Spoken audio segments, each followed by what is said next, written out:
Me çfarë synime shkonin në Lezhë? Për rezultatin 5-2. Për një rezultat që duhet isha arritur në 2021, por nga gabimi strategjik i mungesës listës përbashkët nuk u arrit. Kjo është ajo që thash, që 8 mandate që jepin aleatëve, megjithëse duket e dhimbshme, po ta detyron kodi elektoral ta bësh për të maksimizuar mandatet. Mendon se ndahet kështu Lezhë? Lezhë ka një specifik sepse ka qenë bastion i të djathtës, duhet theksuar, edhe zoti Tushe ka qenë kryetar bashkie me votat e të majtës, ka qenë koalicioni 2015-ës LSI-PS, që bëri të mundur që të fitonte bashkinë në atë kohë, por ka patur dinamika, sepse historikisht, paktën në këto 10-12 vitet e fundit, bashkia ka shkuar majtas.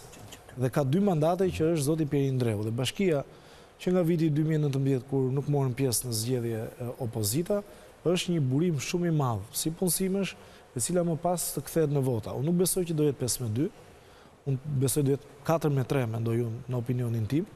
Pra, e shikoj në favor opozitës. Të PD-s, por listat i ka shumë cilësore, zoti Gjekmarkaj është një njeri me shumë kontribute, shumë cilësi. Pra, është në të pakta qarqe që unë nuk kam çfarë them. Është një njeri intelektual, është katolik, i përshtatet zonës, në mënyrë është kostumi i dur për zotin Gjekmarkaj. Në Lezhë. Në Lezhë, dhe edhe fillim se duhet theksuar, edhe përplasje që ka patur në fillim, kanë qenë njerëz të shtyrë nga Gjingjoni, i cili donte të ishte ai të drejtonte qarkun, pra ishin njerëzit e futur nga anë e tij të cilët kritikuan zotin Gjekmarkaj. Ja, nuk është e vërtetë. Po, kjo është e vërtetë, sepse i kemi parë, ishte lënë dera hapur kur vajti prezantimi i zotit Gjekmarkaj, se doli në media dhe ishte gjitha e inskenuar. Por unë mendoj që ka cilësi opozita, dhe cilësia kryesisht mendoj unë shkon te zoti Gjekmarkaj, ndoshta 2-3 figura të tjera. Nuk besoj që zoti Gjingjoni i jep në një plus opozitës në Lezhë, mund të ketë militantët e tij, mbështetjen e tij, po nuk besoj që është një vlerë shtruar në aspektin kombëtar në PD. Nëse zoti Gjekmarkaj qartazi i ka gjitha në favor, është një figurë e pastër, e mirë dhe shumë cilësore. Nuk po krahasojmë figurat këtu, Albert, tani. Po duket pak kështu kjo. Pyetja është si do dalë rezultati, ju merrni me figurën e zotit Gjekmarkaj që e respektoj dhe zotit Gjingjoni që e respektoj. Po më duket e Po dhe unë si individ. Po mi pra atëre krahaso Ulsimanjen me këta pra. Po atë pra thash. Po pra krahaso Ulsion edhe me të gjithë kandidatët. Për shkak, po ta thash. Për shkak edhe të bashkisë që ka majta, nuk besoj që do jetë 5-2. Po ti sapo përmendë tani. Unë them që do jetë 4-3. Sapo përmendë pa dashje një shkelje të kodit elektoral pra që ata janë të fortë se punësojnë njerëz e hambar votash. Po patjetër. Sa di kjo s'duhet të jetë. Si s'duhet të jetë? S'duhet të ekzistojë ky faktor.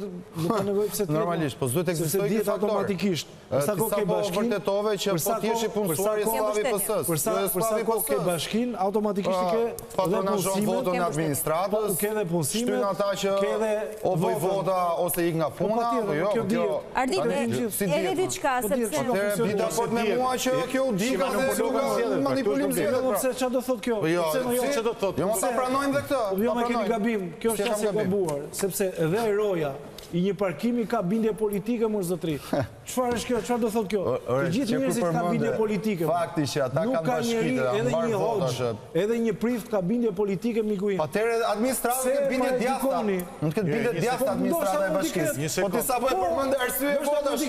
Po fakti që kanë votuar një të majtë do thotë që se kanë të djathtë. Si? A kanë votuar një të majtë në zgjedhjet lokale? Pa vull, pa logo, Arbër, mos më merr 2023 për referencë as 2019 që u lanë bashki tavolinë. Ç'është kjo? Të gjithë kanë bindje politike. 2019 kishte të 3 bashkitë ata dhe dolën 5-2. Tjetër që ishte kodi elektoral i nxori 4-3. Po ti kishe bashkinë në Shkodrës? Kishit 3 bashki. Miku im, kishe bashkinë në Shkodrës dhe humbe. Arbër, nuk debatoj dot me ty valla se rrshket njerëz sa përmendë kodi elektoral që është shkelje tani dhe po s'është shkelje mos. Po nuk, shkelje është ta faktosh, shiko. Shkelje është nga ata, nuk është nga mua, unë po bëj konstatimin. Dakor, pra dakor. Nëse ti thua shkelje konstatimi, po nuk është shkelje time, jo, nuk shkelje ti ligjit. Sapo pranove që ka shkelje. Jo se shkelje ti ligjit, se thash atë, s'është Arberita që shkel kodi elektoral.